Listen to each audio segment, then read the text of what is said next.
یزید کے دور میں کون کون سے بڑے جو ہے وہ جرائم ہوئے سیاہ. ایک طرف تو آپ سب کو یہ کہانی کرواتے ہیں کہ جی وہ سیدنا عمر نے فرمایا تھا کہ دریائے فرات کے کنارے اگر کتا بھی پیاسا مر جائے تو میں جواب دے ہوں. یہ کہانی کروائی ہوئی ہے نا.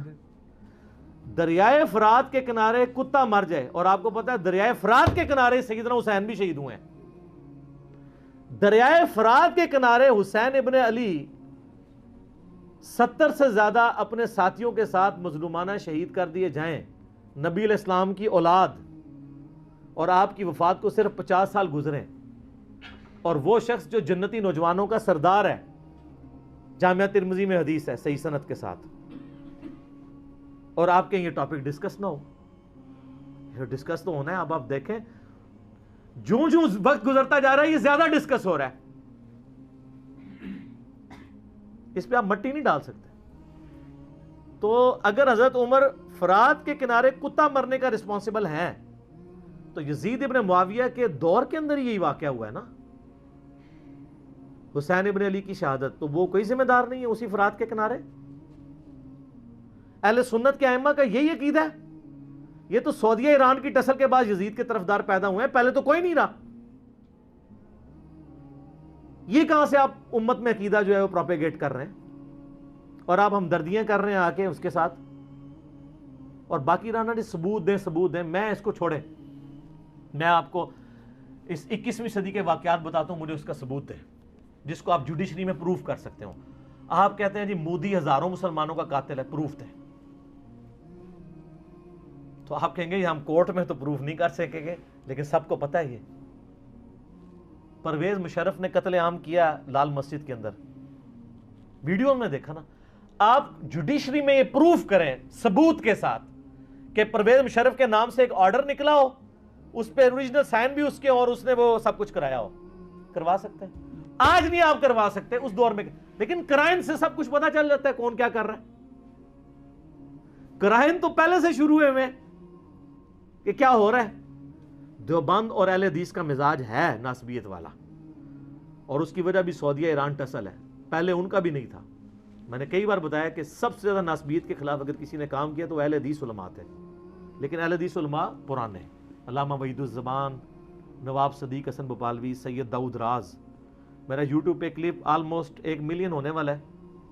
امام حسن علیہ السلام کا قاتل کون, میں نے HD کیمرے میں اہل حدیث علماء کی چیزیں دکھائی ہیں کہ پرانے اہل حدیث کیسے تھے, اور یہ سعودیہ میڈ جو ہے وہ 21ویں صدی کے اہل حدیث کس قسم کے ہیں.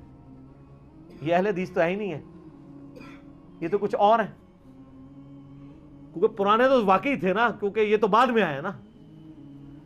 تو میں نے ساری چیزیں دکھائی. تو یہ ان کی بات بالکل غلط ہے.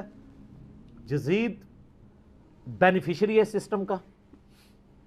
ان کو اگر اسلامک ہسٹری ذرا سی بھی پتا ہو, اہل سنت کی ساری تاریخ کی کتابیں اٹھا کے دیکھ لیں آپ, البدایہ والنہایہ جسے تاریخ ابن کثیر کہتے ہیں, تاریخ طبری اٹھا کے دیکھ لیں, تاریخ ابن خلدون اٹھا کے دیکھ لیں, ابن عساکر اٹھا کے دیکھ لیں, سب میں ڈیٹیلز موجود ہیں, اور وہ فٹ ان بیٹھتی ہیں بخاری مسلم کی حدیث میں. وہ حدیث بھی اس میں نے لکھی ہوئی ہے کہ کوفے کا گورنر تھا نعمان ابن بشیر, صحابی رسول صلی اللہ علیہ وسلم. جب حضرت حسین علیہ السلام کے بارے میں پتا چلا یزید کو کہ یہ آ رہے ہیں وہاں پہ اور کوفے سے یہ ایک قیام کریں گے اور دعوت حق لانچ کریں گے, سب سے پہلا اس نے ڈیسیژن کیا کہ نعمان ابن بشیر کو کوفے کے گورنری سے ہٹا دیا. یہیں سے اس کی 2 نمبری شروع ہو گئی ہے. ٹھیک ہے, یہ کہتے ہیں پروف دیں. پروف آپ کو پتا ہے کیا ہے؟ اس لیے کہ نعمان ابن بشیر صحابی تھے, ان کو پتا تھا حضرت حسین کے ساتھ تو میں کوئی نیگیٹو نہیں کر سکتا, تو نرم رویہ رکھتے تھے. اور عبید اللہ ابن زیاد کو اس نے بھیجا. عبید اللہ ابن زیاد ایک ظالم آدمی تھا.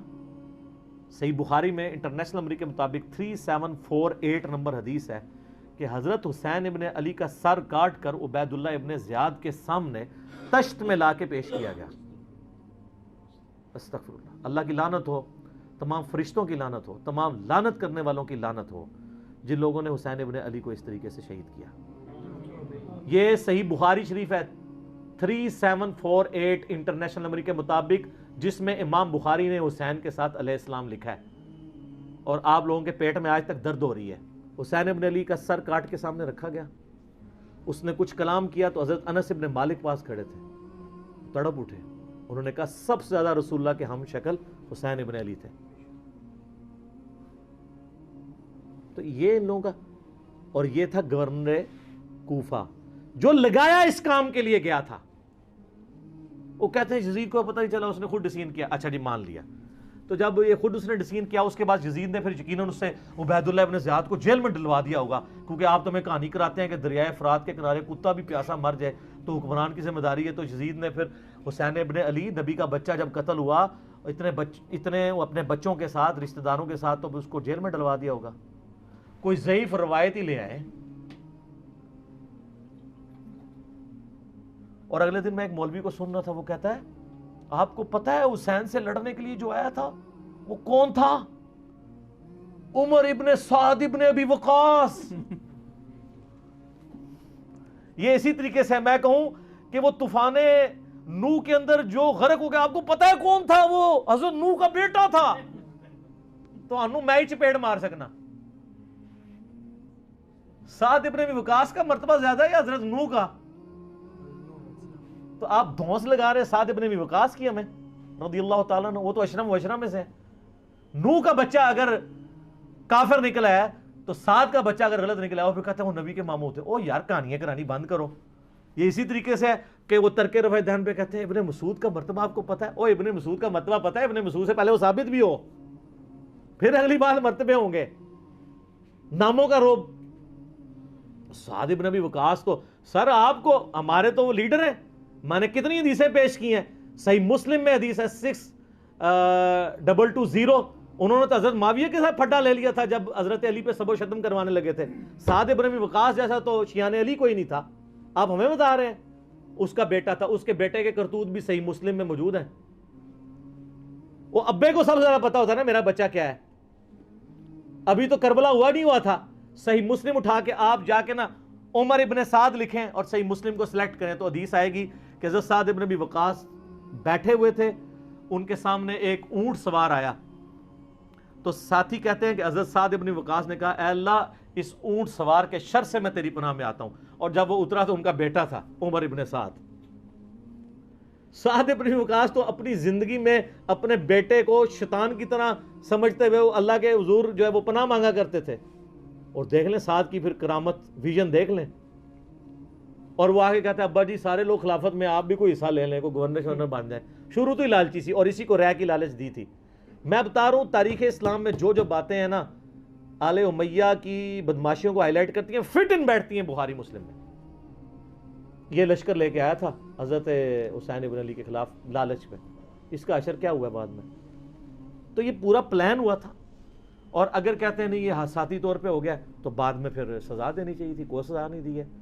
الٹا اس کے اوپر آپ کو پتہ ہے مدینے والوں نے بیعت توڑ دی تھی یزید کی, حالانکہ وہ پہلے بھی تلوار کے زور پہ لی تھی حضرت معاویہ نے رضی اللہ تعالیٰ عنہ. ہم تو رضی اللہ عنہ ہی کہیں گے, ہماری مجبوری ہے. سانو نبی دا منہ ماردا ہے, تو انو نبی دا منہ نہیں ماردا, تو آج تک یزید دی وکالت کر رہے ہو. لیکن ہم صرف نبی علیہ السلام کو دیکھنے کی وجہ سے احترام کرتے ہوئے رضی اللہ عنہ کہہ دیتے ہیں. یہ فرق ہے علی کے شیعہ میں اور معاویہ کے شیعہ میں. علی کے شیعہ پھر ایسے ہوتے ہیں, شیعہ پولیٹیکل ٹرم میں.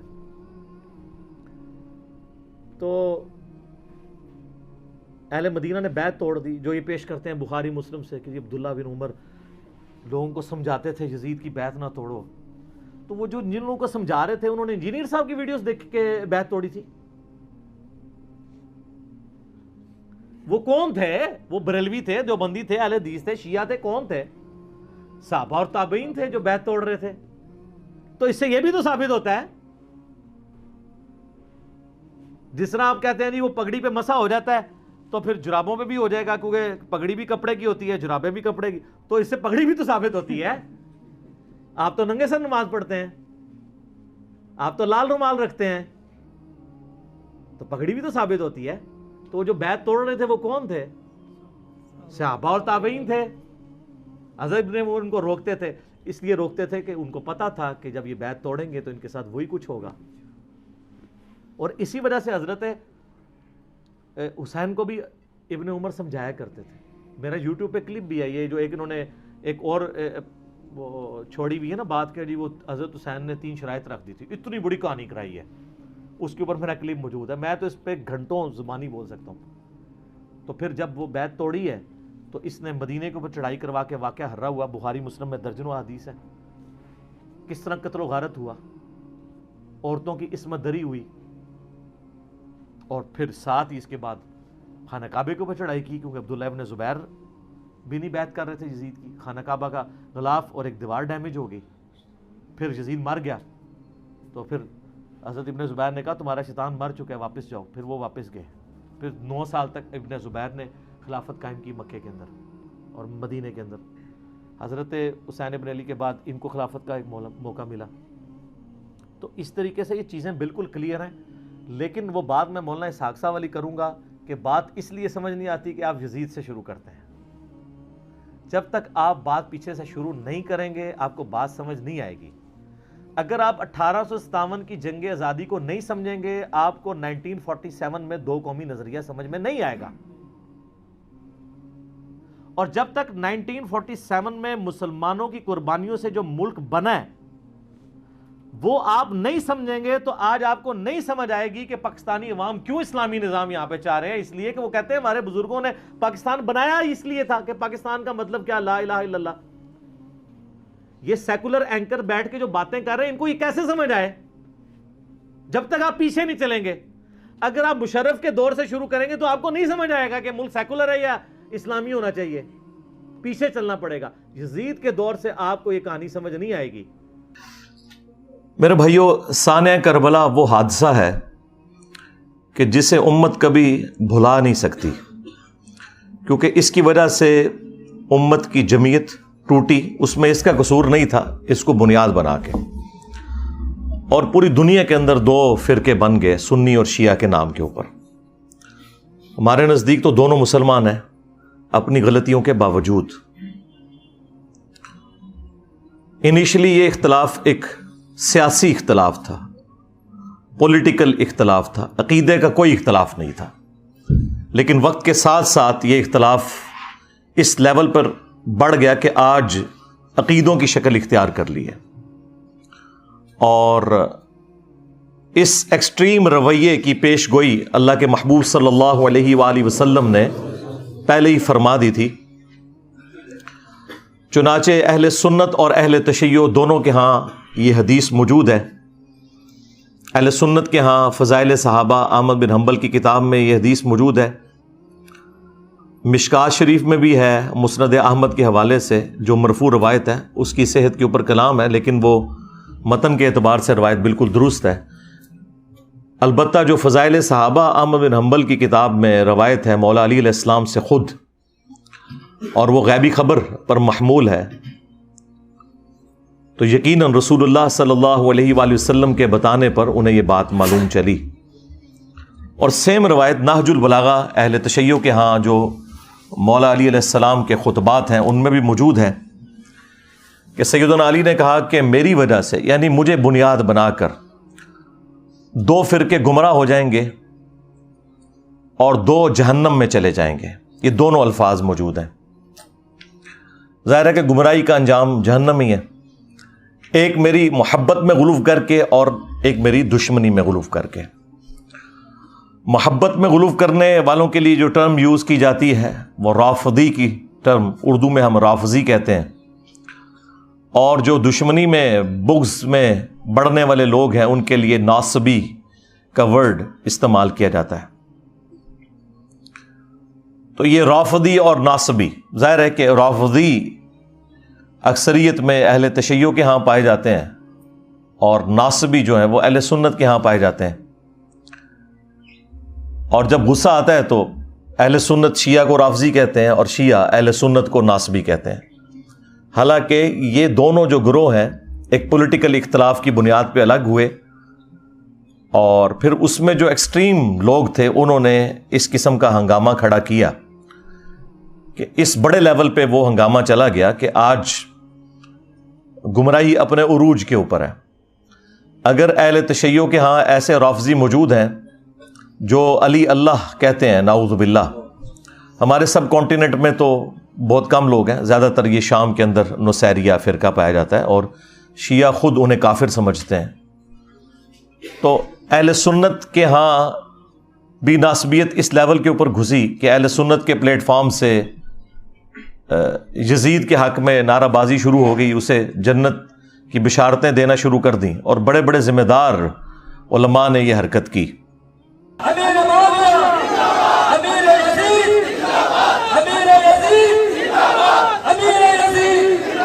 کیا یزید کو حضرت امیر المؤمنین یزید رحمۃ اللہ علیہ کہنا جائز ہے؟ تو میری اس بارے میں جو رائے ہے اور استخارے کے بعد رائے ہے کہ ہمیں محتاط انداز میں ایک دو الفاظ ضرور کہنے چاہیے۔ وہ لفظ آپ اور زیادہ نہیں تو کم از کم اتنا کہنا چاہیے کہ حضرت یزید رحمۃ اللہ علیہ، حضرت یزید رحمۃ اللہ علیہ کہنا چاہیے۔ As far as your understanding about the wall of Karbala, you said that Yazid, may Allah be pleased with him, Yazid, may Allah be pleased with him, Yazid, may Allah be pleased with him, that he was ferocious and he was a villain, etc. There's difference of opinion. We're not here to discuss about history, and neither do I want to get a difference in the Muslim Ummah. What we say, there's a difference of opinion between the Sahaba. That is history. اور سیدنا علی کے مقابلے پر حضرت امیر معاویہ رضی اللہ تعالیٰ عنہ کو بڑھا چڑھا کر پیش کیا گیا، بجائے یہ کہ اس پر اکتفا کیا جاتا کہ ان کی غلطیوں کو صحابی ہونے کی وجہ سے ہم صرف ڈسکس کر کے چھوڑ دیتے، لان تان سے پرہیز کرتے، باقی ان کا معاملہ اللہ کے سپرد، وہ تو قیامت والے دن اللہ جانے اور اس کے بندے جانے۔ لیکن یہاں پر لوگوں نے جو قاتلین اہل بیت تھے ان لوگوں کے ناموں کی کانفرنسز کرنا شروع کر دیں، مقتولین کو بھلا دیا، بجائے یہ کہ عمار ابن یاسر کے اوپر کوئی کانفرنس کی جاتی جو اولو العزم اصحاب میں سے ہیں، سابقون الاولون میں سے ہیں، اصحاب بدر میں سے ہیں، ان کے حق میں کوئی بات کی جاتی، ان کے قاتلین کے حق میں نعرہ بازی کی گئی۔ فیضان امیر معاویہ عاشق مصطفیٰ حضرت معاویہ زاہد و پارسا حضرت معاویہ خوب رو خوش ادا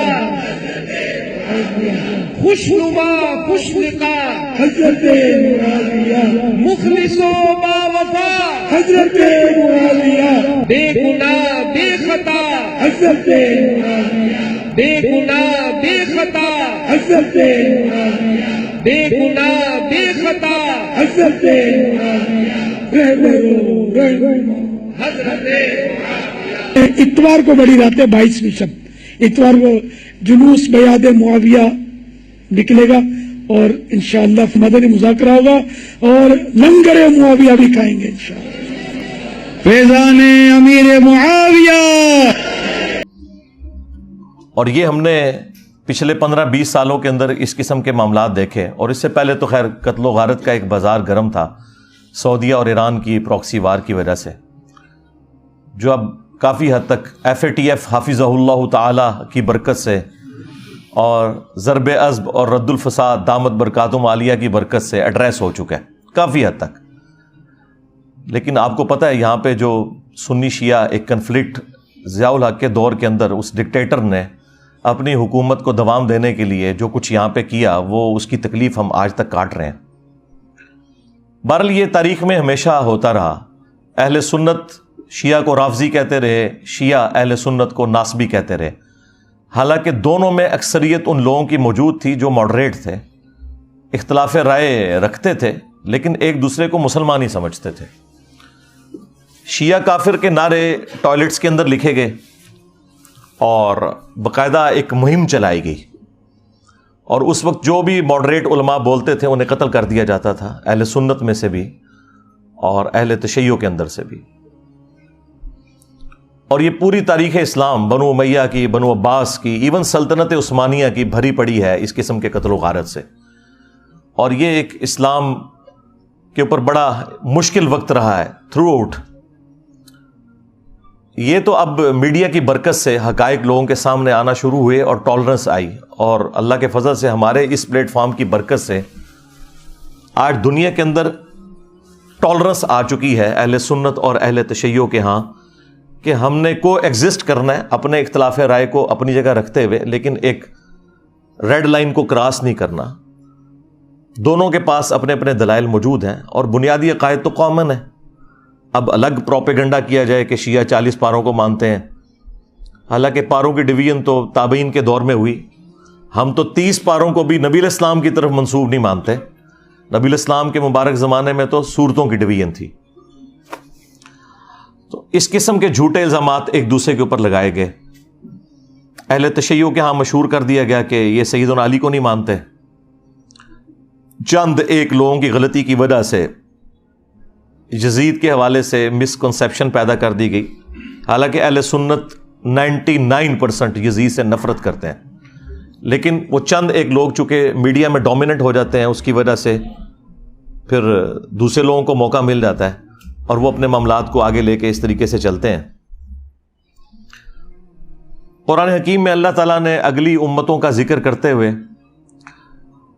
انبیاء کرام علیہم السلام کا ذکر خیر کیا سورۃ المؤمنون میں، اور اس کے بعد پھر کنکلوژن کرتے ہوئے فرمایا فَتَقَطَّعُوا أَمْرَهُمْ بَيْنَهُمْ زُبُرًا كُلُّ حِزْبٍ بِمَا لَدَيْهِمْ فَرِحُونَ. انبیاء کے جانے کے بعد ان کے جو جانشین ہوئے آنے والے لوگ، انہوں نے دین کو ٹکڑے ٹکڑے کر دیا اور آپس میں گروہوں میں بٹ گئے. کل حزب بما لدیہم فرحون، ہر گروہ اس کے اوپر خوش ہے جو اس کے پاس ہے. یہ سمجھ لیں بالکل ڈیٹو کاپی یہاں پہ ہوئی ہے کہ یہاں پر بھی ہر فرقہ خوش ہے جو اس کے پاس ہے.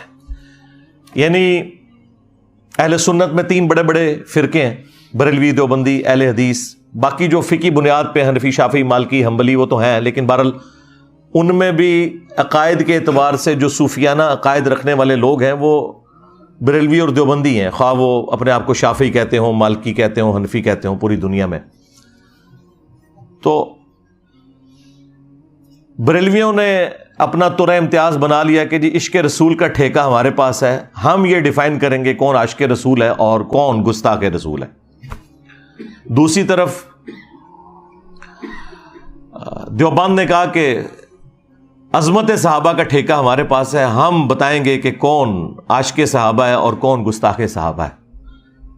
اور اہل حدیث نے کہا کہ توحید کا ٹھیکہ ہمارے پاس ہے، ہم لوگوں کے بارے میں یہ ڈیفائن کریں گے کہ کون مشرک ہے اور کون موحد ہے. اور اہل تشیع نے کہا کہ اہل بیت کی محبت کا ٹھیکہ ہمارے پاس ہے، ہم بتائیں گے کہ کون عاشق اہل بیت ہے اور کون گستاخ اہل بیت ہے. کل حزب بما لدیہم فرحون، اور ہر گروہ اس میں خوش ہے جو اس کے پاس ہے. اور وہ کسی ایک بات کو اتنا مضبوطی سے پکڑے ہوئے ہے جو اس کا مضبوط پوائنٹ بھی ہے، یہ ماننے والی بات ہے. اور اس مضبوط پوائنٹ کی وجہ سے جو اس کی کمزوریاں ہیں وہ اس کے پیچھے چھپ جاتی ہیں. اور وہ مضبوط پوائنٹ اتنا بھاری ہے کہ اس کی بنیاد پہ وہ اپنے آپ کو جنتی بھی سمجھتا ہے. یعنی اگر آپ بریلویوں سے پوچھے وہ کہیں گے جی عشق رسول ہے تو پھر باقی ساری چیزیں اس کے مقابلے میں تھوڑی ہیں، بھلے ہم شرک بھی کرتے رہیں. اس طریقے سے دیوبند کہیں گے کہ جی نبی علیہ السلام کے جانثار ساتھیوں کی برکت سے ہی تو اسلام دنیا میں پھیلا، جب ہم ان کا دفاع کر رہے ہیں تو باقی ساری چیزیں تو ثانوی ہیں. اور اہل حدیث نے کہا کہ بھائی جب یہ ساری کائنات بنانے والا اللہ ہے، جب توحید ہمارے پاس آ گئی تو باقی ساری چیزیں ثانوی حیثیت رکھتی ہیں. اور اہل تشیع نے کہا کہ محمد اور آل محمد کے بعد تو کوئی چیز نہیں جن کے گھر سے یہ سارا دین بٹا، تو دین کی بنیادیں وہاں پر ہیں. جب ان کی محبت ہمارے پاس آ گئی تو باقی ساری چیزیں ثانوی حیثیت رکھتی ہیں. تو یہ وہی چیز ہوئی فَتَقَطَّعُوا أَمْرَهُمْ بَيْنَهُمْ زُبُرًا كُلُّ حِزْبٍ بِمَا لَدَيْهِمْ فَرِحُونَ. اور پھر یہ اس لیول کے اوپر دشمنی بڑی ہے سنی شیعہ کنفلکٹ کی بنیاد کے اوپر کہ سنیوں نے یہ طے کر لیا کہ خواہ ہماری حدیث کی کتابوں میں بھی کوئی بات آئے ہم نے نہیں ماننی اگر وہ اہل تشیع کو سپورٹ کرتی ہے. اور اہل تشیع نے بھی یہ طے کر لیا کہ ہمارے اصول محدثین کے اوپر جو روایتیں درست ہیں اگر وہ کسی اعتبار سے سنیوں کے کسی پوائنٹ آف ویو کو سپورٹ کرتی ہیں تو ہم نے ان کو ریجیکٹ کر دینا ہے. اور اس کے حوالے سے ہنگامہ کھڑا کر دینا ہے۔ مسند احمد میں ایک حدیث ہے، مولا علی علیہ السلام کہتے ہیں کہ ایک دن میں رسول اللہ کی خدمت میں حاضر ہوا اور میں نے دیکھا کہ آپ نے حسین ابن علی کو اٹھایا ہوا ہے اور زار و کتار آپ کی آنکھوں سے آنسو رواں ہے۔ تو میں نے کہا یا رسول اللہ، میرے ماں باپ آپ پر قربان، آپ کو کس نے غمگین کر دیا؟ بلکہ یہ حدیث جو سٹارٹ ہوتی ہے نا کہ نینوا نامی ایک مقام تھا، جنگ صفین پر جاتے ہوئے مولا علی علیہ السلام اپنی سواری پر یہ کہہ رہے ہیں اصبر یا ابا عبداللہ، اے ابو عبداللہ صبر کرنا۔ تو ساتھی کہتے ہیں کہ حضرت یہ آپ کس سے باتیں کر رہے ہیں؟ تو انہوں نے کہا کہ مجھے ایک حدیث یاد آ گئی، اسی مقام کے بارے میں نبی علیہ السلام نے فرمایا تھا جب میں آپ کی خدمت میں حاضر ہوا اور آپ نے حسین ابن علی کو اپنی گود میں اٹھایا ہوا ہے اور آنکھوں سے زار و کتار آنسو رواں ہے۔ میں نے کہا یا رسول اللہ، میرے ماں باپ آپ پر قربان، آپ کو کس نے غمگین کر دیا؟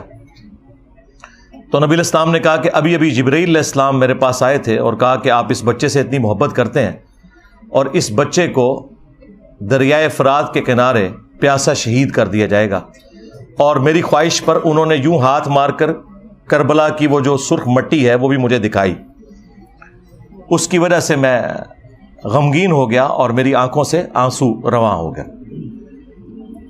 یہ غم حسین ہے جو نبی علیہ السلام کی زندگی میں بھی آپ کو ہے، اور وفات کے بعد مسند احمد میں یہ حدیث موجود ہے۔ ابن عباس کہتے ہیں کہ ایک دوپہر کو میں نے نبی علیہ السلام کو خواب میں دیکھا، پرانگدہ حالت ہے، بال بکھرے ہوئے ہیں، ہاتھ میں خون کی ایک شیشی اٹھائی ہوئی ہے، اور میں نے کہا یا رسول اللہ، میرے ماں باپ آپ پر قربان، آپ کی حالت کس نے کر دی؟ آپ نے فرمایا کہ میں صبح سے حسین اور اس کے ساتھیوں کا خون جمع کر رہا ہوں۔ یعنی یہ ایک تمثیل کے طور پر دکھایا گیا نبی علیہ السلام کو خواب میں۔ وہ کہتے ہیں میں گھبرا کر اٹھا اور میں نے وہ دن اور تاریخ نوٹ کر لی، اور بعد میں چونکہ اس زمانے میں تو کمیونیکیشن اتنی فاسٹ نہیں تھی، پتہ چلا کہ اسی دن یعنی 10 محرم کو عاشورہ کے دن 61 ہجری کے اندر حسین ابن علی کو اور ان کے ساتھیوں کو شہید کیا گیا کربلا کے اندر۔ اب یہ حدیث مسند احمد کی اس پر گواہ ہے کہ نبی علیہ السلام اپنی وفات کے بعد بھی اللہ کی جنتوں میں غمگین ہے اس بات پر کہ حسین ابن علی کو شہید کیا گیا۔ بلکہ انڈیا پاکستان میں جو وہابی فرقے کے لوگ ہیں، دیوبندی اور اہل حدیث، ان کے جو بڑے بزرگ ہیں اسماعیل دہلوی، انہوں نے اسی حدیث کو نقل کر کے ساتھ لکھا ہے یزید پلید۔ اب یہ آج کل کے یزید کے جو وفادار ہیں، یہ پلید لوگ پتہ نہیں کہاں سے آئے، ان کے بڑے تو یزید کو لکھتے ہی یزید پلید تھے کہ اس کی اس ایکٹیویٹی کی وجہ سے نبی علیہ السلام اللہ کی جنتوں میں بھی غمگین ہے۔ یہ باقاعدہ انہوں نے جو کتاب ہے تذکیر الاخوان ما تقویت الایمان، اس کے اندر نقل کیا ہوا ہے، یزید پلید لکھا ساتھ، اور یہ حدیث کوٹ کی۔ تو غم حسین تو جاری ہے۔ صحیح بخاری میں حدیث ہے، یہ ترمذی میں بھی موجود ہے، کہ حسین ابن علی کا سر کاٹ کر عبید اللہ ابن زیاد کے سامنے لا کر رکھا گیا، اور اس میں امام بخاری نے لکھا ہے برأس الحسین علیہ السلام، حسین علیہ السلام کا سر۔ امام بخاری نے حسین کے ساتھ علیہ السلام لکھا ہے، مولوی نے نا اردو ترجمے میں نا رضی اللہ عنہ کر دیا۔ اسلام 360 میں بھی عربی میں لکھا ہے علیہ السلام، اردو ترجمے میں رضی اللہ عنہ۔ کتنی دو نمبری کرتا ہے مولوی۔ تو عبید اللہ ابن زیاد ان کے حسن میں کوئی کلام کرنا شروع ہو گیا، اور چھڑی سے بجائے یہ کہ اس سر مبارک کو چومتا کوئی کلام کیا، تو انس ابن مالک پاس کھڑے تھے، تو انہوں نے زبان سے کلمہ حق بلند کیا اور کہا کہ حسین ابن علی رسول اللہ کے سب سے زیادہ ہم شکل تھے۔ اور حدیث کے الفاظ ہیں کہ اس وقت حسین ابن علی کے سر اور داڑھی میں وسمے کی بوٹی سے رنگا ہوا تھا، یعنی کالا کیا ہوا تھا انہوں نے سر اور داڑھی کے بالوں کو۔ اچھا، اس حدیث کی شرح پتہ کیا لکھی ہے اہل حدیثوں نے؟ وسمہ اس بوٹی کو کہتے ہیں جو بالوں کو کالا کرنے کے لیے استعمال ہوتی ہے۔ یہ حدیث کی شرح ہوئی ہے۔ اور جو اتنا بڑا واقعہ کہ حسین ابن علی کو شہید کر دیا گیا، ان کا سر کاٹ کے پیش کیا گیا گورنر یزید عبید اللہ ابن زیاد کے سامنے، وہ اناٹینڈڈ چھوڑ دیا، یعنی اونٹ نکل لیتے ہیں، یہ مچھر چھانتے پھرتے ہیں۔ ہمیں تو قرآن میں اللہ تعالیٰ نے حکم دیا تھا، قُلْ لَا أَسْأَلُكُمْ عَلَيْهِ أَجْرًا إِلَّا الْمَوَدَّةَ فِي الْقُرْبَةِ، اے نبی ان سے فرماؤ کہ میں اس دعوت و تبلیغ کے بدلے میں تم سے کچھ نہیں ڈیمانڈ کرتا، ہاں جو میری قرابت داری ہے اس کا تو لحاظ رکھو۔ اچھا، اس آیت کی شرح دو طریقے سے ہوئی ہے۔ ابن عباس اس کی شرح یوں کرتے ہیں کہ نبی علیہ السلام، جو بخاری میں موجود ہے، کہ نبی صلی اللہ علیہ وآلہ وسلم کے جو رشتہ دار تھے، جو دوسرے قبیلے کے لوگ تھے، انہیں اس حوالے سے کہا گیا کہ تم اپنی قرابت داری کا تو لحاظ رکھو، تم تو اتنے مہمان نواز ہو، تو یہ تو تمہارے اپنے قبیلے سے ہیں۔ اور ایک تشریح اس کی یہ کی گئی کہ نبی علیہ السلام کی دعوت و تبلیغ کے عوض ان کے اہل البیت کے ساتھ مودت رکھی جائے۔ یہ عبداللہ ابن عباس کے شاگرد نے اس کی تشریح کی۔ ہمارے نزدیک یہ دونوں درست ہیں۔ جب کافروں سے کہا جا رہا ہے کہ میری رشتہ داری کا خیال رکھو، تو مسلمانوں سے تو بدرجہ اولا کہا جائے گا کہ تم میری رشتہ داری کا خیال رکھو، کیونکہ اس گھر سے سب کو دین ملا۔ اور اس کو سپورٹی بخاری میں سیدنا ابو بکر کا قول ہے، اور نقل کون کر رہے ہیں؟ عبداللہ ابن عمر، جن کے بارے میں بخاری میں آتا ہے کہ ان سے کسی عراقی نے مسئلہ پوچھا کہ احرام کی حالت میں مچھر یا مکھی کو مار دیں تو کیا کفارہ ہے؟ انہوں نے کہا کہ یہ پوچھنے والا کون ہے؟ ان کا یہ اہل عراق سے ہیں، اور ظاہر عراق اس وقت شام کا صوبہ تھا۔ بعض لوگ کہتے ہیں عراقیوں نے مار دیا، شیعان علی نے مار دیا، اور بھائی شام میں وفاقی حکومت تھی اور یہ صوبائی حکومت تھی، انہی کے انڈر تھی۔ اے عراقیوں، تم مجھ سے مکھی اور مچھر کا مسئلہ پوچھتے ہو، تم نے تو اللہ کے نبی کے نواسے کو قتل کر دیا، جن کے بارے میں نے نبی علیہ السلام سے سنا تھا کہ حسن و حسین دنیا میں میرے دو پھول ہیں۔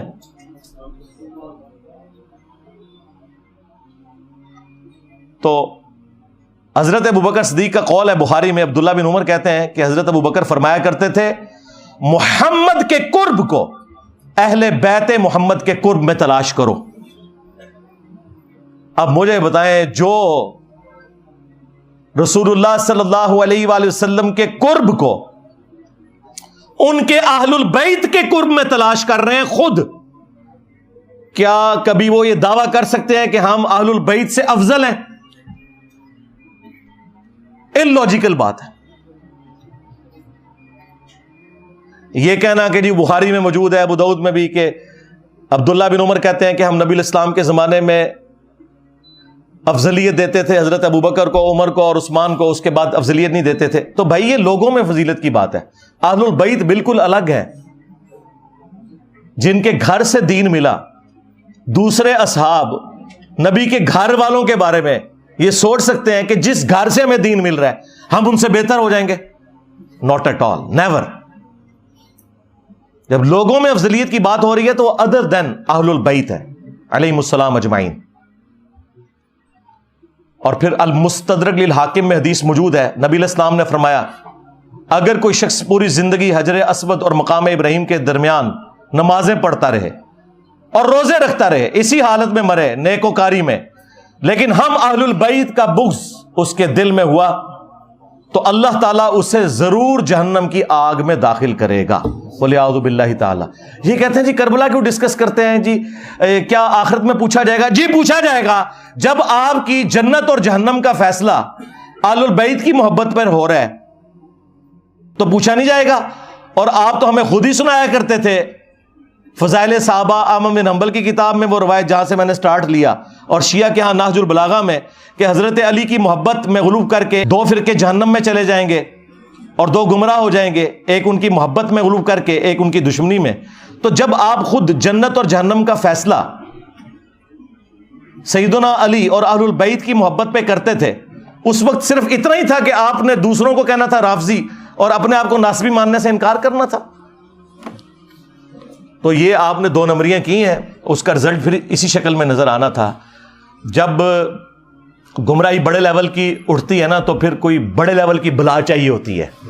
ہاں، وہ آپ نے دیکھا تھا نا کہ حضرت موسیٰ علیہ السلام کا اژدہا سارے سانپوں کو کھا گیا، ہے رسیہ تھی، ایک اژدہا سارے سانپوں کو کھا گیا. تو یہ جتنے سانپ نکلے ہوئے تھے نا جنہوں نے اس دین کے ساتھ غداری کی، ایک انجینئر سب پہ بھاری ہو گیا. ہاں الحمدللہ. اور یہ اللہ تعالیٰ کی سنت ہے. اللہ تعالیٰ نے 300 سال کی فرعون کی حکومت اس شخص کے ہاتھوں سے ختم کروائی جس کی زبان میں بھی لکنت تھی، موسیٰ علیہ السلام. اللہ تعالیٰ ہمیشہ کمزوروں کو اٹھا کے نا طاقتور لوگوں کے اوپر غلبہ دیتا ہے، یہ بتانے کے لیے کہ ان کے پیچھے اللہ کی طاقت ہے. تو الحمدللہ آج دیکھ لیں ہمارے اس پلیٹ فارم کی برکت سے پوری دنیا کے اندر سنی ہو شیعہ ہو، محرم کا مہینہ جب بھی آتا ہے ہماری ویڈیوز شیئر ہوتی ہیں. اور الحمدللہ صدیوں میں جو گراوٹ آئی تھی غلو کی شکل میں دونوں طرف، وہ کافی حد تک ایڈریس ہوئی ہے. اور مجھے اب امید ہے کہ اب یہ راستہ اس طرف چل پڑا ہے کہ امام محمد بن عبداللہ المہدی علیہ السلام کے لیے یہ راہ ہموار ہو رہی ہے. کیونکہ یہ ہو نہیں سکتا کہ امام مہدی سنیوں میں آ جائیں اور شیعہ مان لیں، اور شیعہ میں آ جائیں تو سنی مان لیں. اس کے لیے ضروری تھا کہ سنی شیعہ کی تفریق سے بالا تر ہو کر لوگ اپنے ڈفرینسز ضرور رکھیں، لیکن الٹیمیٹلی اس بنیاد کے اوپر قتل و غارت نہ کریں، اور اہل البیت جو کہ کامن ہستی ہیں ان کے ساتھ اپنا جو عقیدت والا معاملہ ہے وہ تو اپنی جگہ رکھیں. المعجم الکبیر طبرانی کے اندر صحیح سند سے ابراہیم نخعی کا قول موجود ہے، جو بخاری اور مسلم کی احادیث کے راوی ہیں. 50 ہجری میں پیدا ہوئے اور 96 ہجری میں فوت ہوئے. کربلا جب ہوئی ان کی عمر 11 سال تھی. تو وہ ناسبیوں کو سمجھانے کے لیے اکثر فرمایا کرتے تھے کہ بالفرض اگر میں قاتلین حسین میں شامل ہوتا اور قیامت کے دن اللہ تعالیٰ مجھے معاف بھی کر دیتا اور میں جنت میں بھی پہنچ جاتا، تب بھی میں رسول اللہ کا سامنا جنت میں نہیں کر سکتا تھا کہ کہیں حضور مجھ سے پوچھ ہی نہ لے کہ تو دنیا میں میرے حسین کے قاتلین میں شامل تھا. یعنی اب اس سے بڑی کیا بات ہو سکتی ہے؟ یعنی ابراہیم نخعی اہل سنت کے بڑے امام، بخاری اور مسلم کے راوی اور امام حنیفہ کے دادا استاد، وہ یہ کہہ رہے ہیں کہ اگر مجھے اللہ تعالیٰ معاف کر کے جنت میں بھی پہنچا دے اور بالفرض میں قاتلین حسین میں شامل ہوتا نا، تو میں رسول اللہ کا سامنا جنت میں بھی نہیں کر سکتا تھا کہ رسول اللہ مجھ سے پوچھ لیں گے. یہ وہی بات ہے جو میں نے شروع میں عرض کی تھی کہ واشی کو نبی الاسلام نے قتل حمزہ کے 5 سال کے بعد فتح مکہ کے موقع پر فرمایا کہ تیرا ایمان تو قبول ہے لیکن اپنی شکل نہیں مجھے دکھانی کیونکہ مجھے چچا یاد آتا ہے. اور چچا کی محبت اور اولاد کی محبت کتنا فرق ہے. اب مجھے بتائیں، جو قاتلین حسین کا دفاع کرتے ہیں، قاتلین حسین کو اونچا کرتے ہیں، اہل البیت کو نیچا کرتے ہیں، یہ لوگ کس منہ سے رسول اللہ صلی اللہ علیہ وآلہ وسلم کا قیامت کے دن سامنا کریں گے؟